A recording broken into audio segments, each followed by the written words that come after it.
Dx শব্দের অর্থ danger expose. এই টিকটক ভিডিও করাটা ছাড়তে পারলাম না, মানে এটা একটা নেশা হয়ে গেছে। আল্লাহ জানে আজ যাই করুক যে কোনো টিকটক আর মেয়ে জানে না দেয়। নামের একটা মেয়েকে আমি ভালোবাসতাম। অবস্থা হৃদয়, কেমন আছো? তুই তো বেটা ভালো আছে, কি অবস্থা তোর? তোর সাথে তো দেখাই নাই। আলহামদুলিল্লাহ ভালো। টিকটক ভিডিও কেমন চলছে? টিকটক ভিডিও লাইভে সব ছাড়তে পারলাম, এই টিকটক ভিডিও করাটা ছাড়তে পারলাম না, মানে এটা একটা নেশা হয়ে গেছে। আমি যে টাকা ইনকামের জন্য করি তা না, জাস্ট এটা এন্টারটেনমেন্ট, বিনোদন, নিজের মাইন্ডটা ফ্রেশ থাকে, এতটুকু। এর জন্যই টিকটক করি। তুমি তো এখন বেশ ভাইরাল রাজশাহীতে। এখন রাজশাহীতে most viral person is Hridoy DX. মোটামুটি, আসলে তেমন ভাইরালও না আর তেমন সেলিব্রিটি হওয়ার ইচ্ছাও নাই। আমি জাস্ট ভিডিও করি নিজের মাইন্ডটা ফ্রেশ রাখার জন্য বা এন্টারটেনমেন্টের জন্য, যাতে ভালো থাকে, হাসি খুশি থাকি সবার সাথে। আচ্ছা, তোমার কাছে কিছু প্রশ্ন করি আমরা তাইলে আজকে। বল। এই যে টিকটক যে করছো তুমি, হ্যাঁ, তোমার বেশিরভাগ ভিডিওতেই দেখি ছোট ছোট মেয়েরা তোমার সাথে ভিডিও করে। আসলে এটার কারণটা কি? মানে কি তুমি কি সমবয়সী কাউকে পাও না, না কি কারণ? আমি অনার্স কমপ্লিট করেছি 2021 সালে। অলমোস্ট বিয়ের বয়স হয়ে গেছে। এখন যারা টিকটক করে ছোট মেয়েরা, এরা কেউ ক্লাস 10-এ পড়ে, কেউ ইন্টার সেকেন্ড ইয়ারে পড়ে। আসলে যারা সিনিয়র হয়ে যায়, ইন্টার পরে তো সব মেয়েদের বিয়ে হয়ে যায়। আসলে এই কারণে সব ছোট মেয়েদের সাথে টিকটক করতে হয়। হ্যাঁ, ম্যাক্সিমাম অনেক ছোট। হ্যাঁ, অবশ্যই অনেক ছোট। কেউ 10-এ পড়ে, কেউ 9-এ পড়ে, কেউ ইন্টার ফার্স্ট ইয়ারে পড়ে। আসলে মেয়েদের তো অল্প বয়সে বিয়ে দিয়ে দেয়, ইন্টার পাস করলে বিয়ে দিয়ে দেয়। আসলে আমার সমমান কাউকে পাই না, এর জন্য তাদের সাথে ভিডিও করা। তাছাড়া কিছু ভিডিওতেই তোমার হৃদয় দেখা যায় যে তুমি রোস্টিং করো রাজশাহীর যে কন্টেন্ট ক্রিয়েটর আছে তাদেরকে। এটার কারণটা কি? আসলে তারা দাবি করে রাজশাহীর, আমি রোস্টিং করি, সেইটা আপনারা দেখলেন। কিন্তু তারা দাবি করে রাজশাহী, তারা কি এক একটা স্থানীয় আছে? কারো বাসা নাটোর, কারো বাসা বাগমারা, কারো বাসা হচ্ছে পাবনা। রাজশাহীর স্থানীয় কয়টা ব্লগার আছে বা কয়টা ইউটিউবার আছে? স্থানীয় না হলে কি তাদেরকে রোস্ট করতে হবে? না না না, না করলে রোস্ট করতে হবে এটা এমনটা কিছু না। জাস্ট আমার যুক্তিটা হচ্ছে এমন যে তারা যে ছাপড়িপনা করে, তারা যে ওভার রিঅ্যাক্টটা করে ভিডিওর মধ্যে। আচ্ছা, অবশ্যই তুই ব্লগার, তুই একটা ভালো কন্টেন্ট কিছু কর, যাতে মানুষ দেখে, রাজ্যের মানুষ দেখে ইন্সপায়ার হয় এবং তারা জানে কিছু শিখে। ছাপড়ি বলতে কি? ছাপড়ি বলতে এই যে আল্লাদি, ওয়াও দেশটা কত সুন্দর, আমি দেশটা নিব, আমি ফুচকা খাবো, আমি ফুচকা খাবো, এগুলা কি ভাই? আচ্ছা, তুই ফুড লাভার, তুই ফুচকা পছন্দ করতে পারিস, ডাজন্ট ম্যাটার, বাট এরকম ছ্যাবলাপনা কেন? আমি ফুচকা খাবো, আমার দেশটা পছন্দ হয়েছে, এরকম করার মানে কি? আর এগুলা নিয়ে যখন আমি কোনো কথা বলি, রোস্টিং ভিডিও করি, তখন কি ডিএক্স খারাপ বা ডিএক্স রোস্টিং ভিডিও করে? আসলে আমি তো তা চাই না। আমি চাই কি, ও নিজের নামটা কি, হৃদয়টা কি বাদ দিয়ে দিচ্ছ তুমি? না না না, আমি বাদ দিচ্ছি না। আসলে সবাই বলে, মানে হৃদয় বলে না কেউ, সব ডিএক্স বলে। ডিএক্স মানে কি? ডিএক্স শব্দের অর্থ ডেঞ্জার এক্সপোজ। ওকে, যেটার মানে বাংলা মিনিং দাঁড়ায়, এক্সপোজে তো ই আসবে না, এক্সপোজ।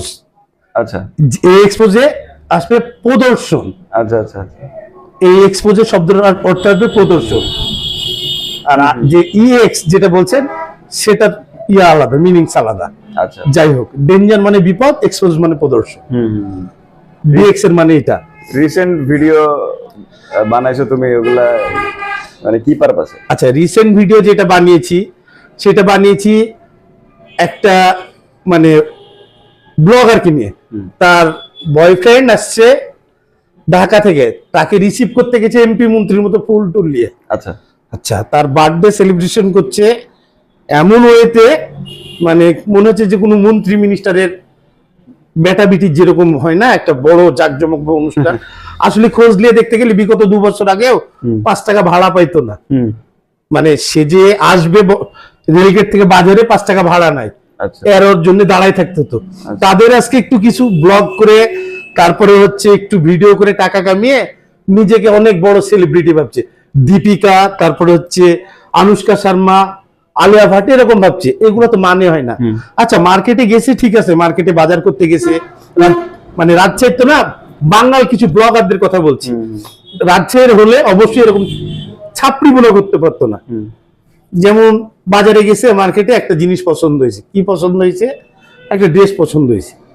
ওয়াও, ড্রেসটা কত সুন্দর, তো আমাকে পড়লে একেবারে এমন লাগবে একটা ভিডিও করে ফেললো, ভিডিও করে সেটা পোস্ট করা। আর আমরা বাঙালি কম বুঝি, উঁচুকে লাইক করা, কমেন্ট করা, আর তাদের কমেন্ট গুলো পড়লে বোঝা যায় যে তাদেরকে মানুষ কতটা রেসপেক্ট করে। মানে তাদের কমেন্ট আর পড়া যায় না, খুদবাতে লোড হয়ে গেছে, মানে যা তা বলে, তাও তাদের লজ্জা হয় না। এক এক প্রকার মানে এই যে কন্টেন্ট ক্রিয়েটর যারা আছে বা এই যে ব্লগার যারা আছে, তাদের মেন উদ্দেশ্য কি জানেন? বউকে দিয়ে ব্যবসা করানো। আচ্ছা, আর যারা বিয়ে করেনি তারা যে গার্লফ্রেন্ডকে দিয়ে ব্যবসা করানো, মানে এরকম ব্যবসা করানো, মানে বউকে দিয়ে ব্যবসা করানোর ব্যাপারটা কিভাবে? বউকে দিয়ে ব্যবসা করানোর বিষয়টা এমন দাঁড়ালো যে আমি অলস প্রকৃতির একটা মানুষ। আমি গ্রাজুয়েশন কমপ্লিট করেছি, কিন্তু আমার কাজ কাম করতে ভালো লাগে না। আমার বউয়ের ফেস ভ্যালু ভালো দিয়ে ব্যবসা করানো বলতে এই যে যাদের একটু চেহারা ভালো, বউ আছে, বডি স্ট্রাকচার ভালো, কি করছে, আজকে আমি যাব আমার শখের বাড়িতে, আজকে যাব আমি আমার বাবার বাড়িতে, এখন বাজে রাত 2টা, এই যে মাংস রান্না করছে, গায়ে উন্না ঠিক নাই, গায়ে উন্না উশৃঙ্খল ভাবে নিচ্ছে। একেতে বডি স্ট্রাকচার খারাপ, দুয়েতে যদি উন্না হটিয়ে ফেলে বা দেখা যাচ্ছে চিপা কোনো কিছু পরে, জিনিসটা তো খারাপ দেখায় না। এই যে দেহটা দেখা, মানুষ ব্যাড কমেন্ট করা, মজা লিয়া, বিনোদন লিয়া, এটা আসলে একজনের বউকে নিয়ে এভাবে বডি শেমিং করার কথা বলাটা তো আসলে আমাদের উচিত না, অবশ্যই উচিত না। কিন্তু যুব সমাজে তো দেখতে হবে আপনাকে। সাধারণ আমাদের পরের যারা আছে, তার পরের যারা আছে ছোটরা, তারা কি শিখবে এগুলো দেখে? তাহলে তোমার ভিডিও কন্টেন্ট দিয়ে মানুষকে এই মেসেজ দেওয়ার চেষ্টা করো যে হ্যাঁ, যে তারা যেন নোংরামি না করে, ভালো কিছু করুক, আমি অ্যাপ্রিসিয়েট করব, আমি তাদেরকে সাপোর্ট করব। কিন্তু তারা এই যে বডি দেখিয়ে বা শরীর দেখিয়ে যে নোংরামি করে, আর 5 বছর পর তো আমাদের ভাস্তি বা আমার বন্ধু স্বরূপের ছেলে মেয়ে যারা হচ্ছে, তারা কি শিখবে? তারা অবশ্যই খারাপ দিকে যাবে, যে ওই আপটা ওরকম করছে, ভিডিও করছে, তাহলে আমি যদি করি তাহলে আমারও এরকম হবে। আমরা বাবা মা যতই চেষ্টা করি, বকে কিন্তু পারবো না। আমি এত বড় হয়ে গেছি, আমি যে টিকটক করি, আমার কি ফ্যামিলিতে বকে না যে এত বড় হয়ে গেছিস কেন তুই টিকটক করবি, এত বড় দামড়া ছেলে, কাজ কামে মন দে? সেখানে তোর তোমার উত্তর কি থাকে? সেখানে আমার উত্তর থাকে, আম্মা বিয়ের পরে সব ঠিক হয়ে যাবে, আমি টিকটক করবো। মানে বিয়ে করার আগ পর্যন্ত টিকটক করবা? হ্যাঁ। বিয়ে হয়ে গেলে টিকটক হ্যাঁ, বিয়ের পর আম্মা আমি আর ভিডিও করবো না, আমি নিজে ভালো লাগে। তুমি টিকটকের মাধ্যমে পাত্রী খুঁজছো? না না না না, আসলে তেমনটা কিছু না। টিকটকের মাধ্যমে পাত্রী খুঁজতে গেলে আমাকে ওই যে তাহলে বউ ব্যবসায়িক হতে হবে, আমাকে কাপড় বউ ব্যবসায়িক হতে হবে, সফল বউ ব্যবসায়িক হতে হবে। আমি এরকম চাই না। আমি লাইফে এমন একজন চাই যে সাদা মাটা একটা ছেলে, মেয়ে খারাপ হোক দেখতে সমস্যা নেই, কিন্তু মেয়েটা জানে ভদ্র হয়, সুশীল হয়, নামাজি হয়। এখনকার মেয়েরা কি কিছু হলেই টিকটকে ঢুকে বা ফেসবুকে ঢুকে রিলস ভিডিও দেখায়, এতে কি শিখে? শিক্ষণীয় কোনো কিছু? পরেজগার মেয়ে বা পর্দাশীল মেয়ের বাবা তোমার মতো টিকটকারের সাথে কেন তার মেয়েকে বিয়ে দিবে? কথায় যুক্তি আছে, কেন আমার সাথে বিয়ে দিবে?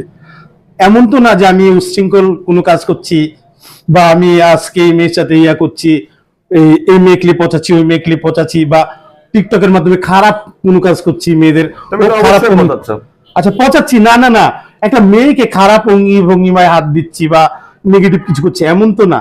আচ্ছা, দিবে না সেটা ঠিক আছে, কিন্তু আরো একটা কথা যে এডুকেশন কোয়ালিফিকেশন বলেও কথা আছে, শিক্ষাগত যোগ্যতা আছে, ভালো একটা কোম্পানিতে জব করি, হ্যাঁ, হয়তোবা সেক্ষেত্রে আমাকে ভালো মেয়ে নাও পাইতে পারি, ফরজগার বা ধার্মিক মেয়ে নাও পাইতে পারি, তবে আমার ইচ্ছা আছে, আমি ইচ্ছা থেকে বলছি, আমি আমার ইচ্ছাটাই এমন যে আল্লাহ জানে আজ যাই করুক, যে কোনো টিকটকার মেয়ে জানে না দেয়।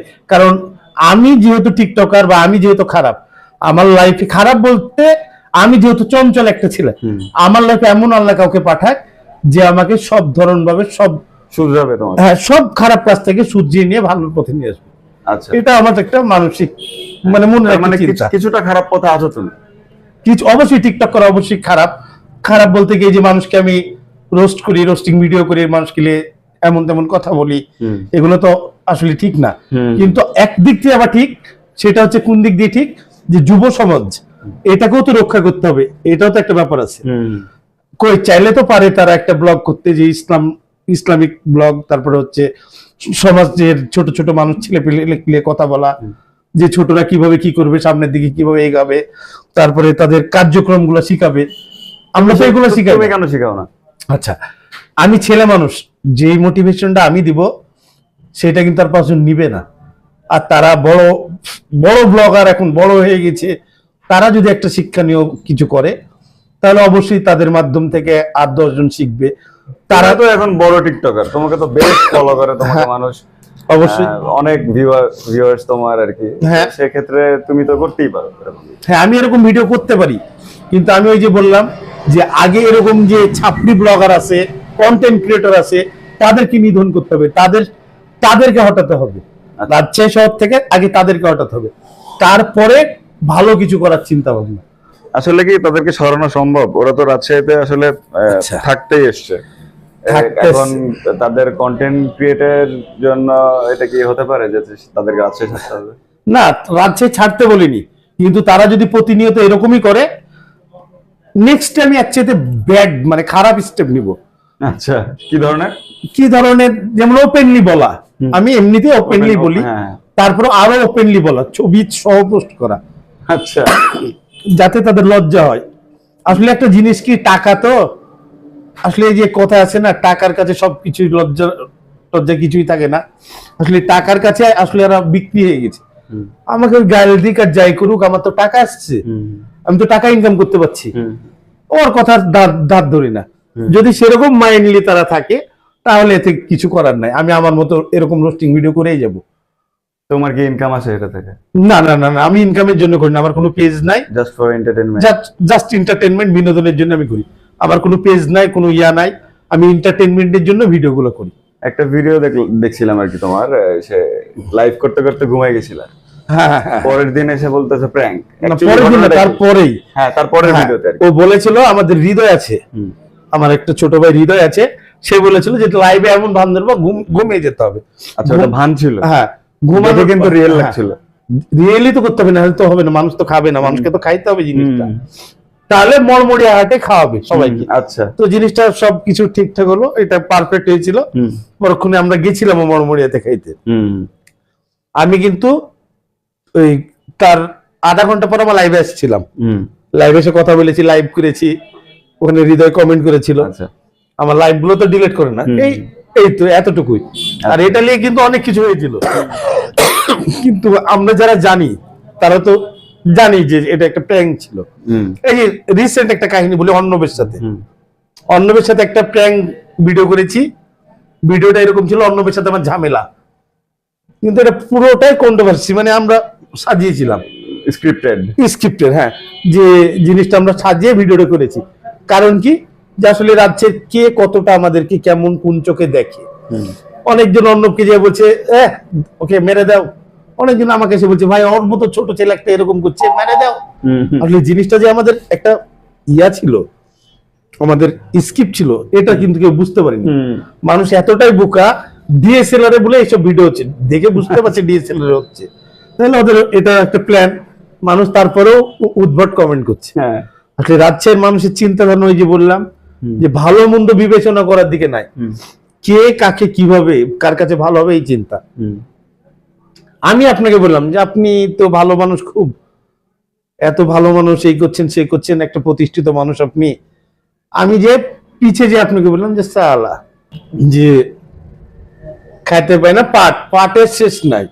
আমি কিন্তু আপনার ভিতর জানি না, আপনার ফ্যামিলির কোথাও জানি না, বাট আমি আপনার সম্পর্কে মন্তব্য করতে তো সমস্যা নেই। আমরা আসলে রাজশাহী শহরে আলোচকের চাইতে সমালোচক বেশি হয়ে গেছি। 80% মানুষ এখন সমালোচক। রাজশাহীতে কি তাহলে সব কন্টেন্ট ক্রিয়েটররাই আসলে খারাপ দিকে যাচ্ছে নাকি? একটা ভালো দিক দেখান যে এই মানুষটা, এই কন্টেন্ট ক্রিয়েটরটা বা এই ব্লগারটা ভালো দিকে গেছে, আপনি আমাকে দেখান। না, তোমার দৃষ্টিকোণ থেকে আমরা অবশ্যই খারাপ দিকে যাচ্ছে। অবশ্যই আমি একটা বড় যাদের আইডি বড়, সে যেমনটা ভিডিও করছে, তার চাইতে ছোট যারা, তারা ওকে ফলো করে ওরকম ভিডিও করছে। এটা আমরা ফলো করছি। হ্যাঁ, ঠিক আছে, তাহলে তো ঠিক না। একটা ভালো ভিডিও করলে অবশ্যই ছোটরা ভালোটাই ফলো করতো, যেমন তুমি করছো, তোমাকে ফলো করছে কিছু। হ্যাঁ হ্যাঁ, এরকম আছে। আমি যে এই যে রোস্টিং ভিডিও করছি, আমার দিকে অনেক ছোট ভাই করেছে ভিডিও।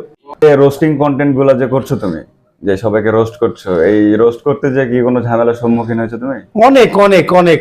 এই নেতা ফোন দেয়, ওই নেতা ফোন দেয়, ভিডিও ডিলিট করতে হবে, এই করতে হবে, সেই করতে হবে। নেতা পর্যন্ত যায়? হ্যাঁ, এই জানো আমি কে, এই সে হ্যান ত্যান। মানে সে একটা বড় একটা ব্যাপার স্যাপার। আসলে আমি তো বাগাগুড়ি একটু ঘাট তাড়া টাইপের, মানে আমি যেটা পোস্ট করব সেটা দ্বিতীয়বার ডিলিট করাতে পারবে না। সে যত বড় মাস্তান হ্যাডাম নেতা ফন্দি কোনো লাভ নাই, আমি যেটা পোস্ট করব সেটা রাখবোই। আচ্ছা ঠিক আছে, আমরা খুব শেষের দিকে চলে এসেছি আর কি। তো ছোট্ট করে জিজ্ঞেস করি আর কি, তোমার এখন রিলেশনশিপ স্ট্যাটাসটা কি? এই চেহারা নিয়ে, এই হাতির সমান শরীর নিয়ে, বিশাল ফ্যান ফলোয়ার নিয়ে, আচ্ছা এই হাতির সমান শরীর এই চেহারা নিয়ে মনে হয় যে কেউ প্রেম করবে? হ্যাঁ, বিশাল ফ্যান ফলোয়ার নিয়েও অ্যাড করলাম তো আমি ওটার সাথে। আচ্ছা ঠিক আছে, এত ফ্যান ফলোয়ার নিয়ে তো লাভ নেই, চেহারা ভালো হতে হবে, তারপরে চেহারা হচ্ছে যথেষ্ট ভালো। আচ্ছা দেখতে ভালো হতে হবে, আনস্মার্ট একটা ছেলে কে প্রেম করবে বলেন? কে বলেছে আর তোমার? তার চেয়ে তো তুমি বড় কথা আনস্মার্ট, হচ্ছে- এটা তোমার কেন মনে হয়? না আমার মনে হয় না, আমার মনে হয় আমি সব দিক দিয়ে পারফেক্ট, অলওয়েজ পারফেক্ট, মানে এটা বলছি তাই। তারপরে টাকার একটা ব্যাপার স্যাপার আছে, পড়াশোনা শেষ করেছি, ভালো কোনো জব নাই। তুমি তো জবে জয়েন করছো একটা। হ্যাঁ একটা ছোটখাটো জবে জয়েন করেছি, কিন্তু একটা মেয়ে চাই কি জানেন, মেয়েদের চিন্তা বেস্ট হাতে রেখে বেটার খোঁজা, আচ্ছা, বেস্ট হাতে রেখে বেটার খোঁজা, এই যে এই জিনিসগুলা আমরা কিন্তু মেনে নিতে এটা কি পারি না। কন্টেন্ট করতে করতে এক্সপেরিয়েন্স? না না না না না না না, আসলে এই এক্সপেরিয়েন্স মানে বয়সের এটা বয়সের সাথে সাথে আমার হয়ে গেছে আচ্ছা। যে একটা মেয়েকে আমি ভালোবাসি, ভার্সিটি লেভেলের কথা বলি, ভার্সিটি মিম নামের একটা মেয়েকে আমি ভালোবাসতাম, আচ্ছা, মিম, তার সাথে আমার 3.5 বছরের রিলেশন ছিল, আচ্ছা ম্যাক্সিমাম কম বেশি সবাই জানতো। আমার বাবা বাসা থেকে এটা মেনে নেয়নি, আমাদের পাশেই বাসা, আচ্ছা, পাশাপাশি বাসা। তো আমি তাকে বলেছিলাম যে তুমি অপেক্ষা করো, 6 মাস থামো, আমি যে করে হোক বাবাকে ম্যানেজ করবো, আর বাবা ম্যানেজ না হলো আমরা দুজন পালাবো। সেই ক্ষেত্রে কি দাঁড়ালো, মেয়ে বললো যে চাকরিজীবী ছাড়া আমি বিয়ে করবো না, তোমাকে চাকরি করতে হবে। তখন আমি ফাইনাল ইয়ারে পড়ি, তখন আমার বিয়ে করা পসিবল ছিল না। মাস্টার্স ফাইনাল না, অনার্স ফাইনাল Honours ইয়ার। final, আচ্ছা, তো ফাইনাল ইয়ার পরীক্ষা দিব তখন, তো পরীক্ষা দিব এই সময়তে সে বললো যে আমার চাকরিজীবী ছেলে ছাড়া আমার বাবা মা বিয়ে দিবে না, তোমার সাথে ইয়া করা আমার সম্ভব হচ্ছে না। তো কথাটা খুব কষ্ট পেলাম, তারপরেও তার সাথে কথা বলতাম, সে বলতো তুমি একটা জব খুঁজো, আমি জবও খুঁজতাম, মানে পড়াশোনার সে কি পাশাপাশি। এখনো অবিবাহিত না? না না না, সে বিয়ে করে এখন এক বাচ্চার মা। আচ্ছা। সে বিয়ে করেছে, মানে চাকরিজীবীকে বিয়ে করেছে, কিন্তু চাকরিটা হচ্ছে কিস্তি, কিস্তি তুলে বেড়ায়। আচ্ছা, মানে আচ্ছা, সে যদি আমার চাইতে বেটার কাউকে বিয়ে করতো আমি খুব মনে খুশি হতাম যে না আমার চাইতে ভালো কাউকে পেয়েছে, আলহামদুলিল্লাহ ওই সুখে থাক। মনে মনে কাউকে পছন্দ আছে নাকি এখন? না না না না না, এরকম কিছু নাই, বাবা মা যার সাথে দিবে তাকে বিয়ে করবো। তাহলে বিয়ের সংবাদটা আমরা কবে নাগাদ শুনবো আর কি? 2025 সালে ইনশাআল্লাহ বিয়ে করব, এই বছরে? এই বছরে ইনশাআল্লাহ, হয় এপ্রিল মে মাসের দিকে ইনশাআল্লাহ আমি বিয়ে করবো, আল্লাহ ভরসা। ওকে, ঠিক আছে হৃদয়, আজকে আমরা এখানে ক্লোজ করছি। ঠিক আছে ভাই।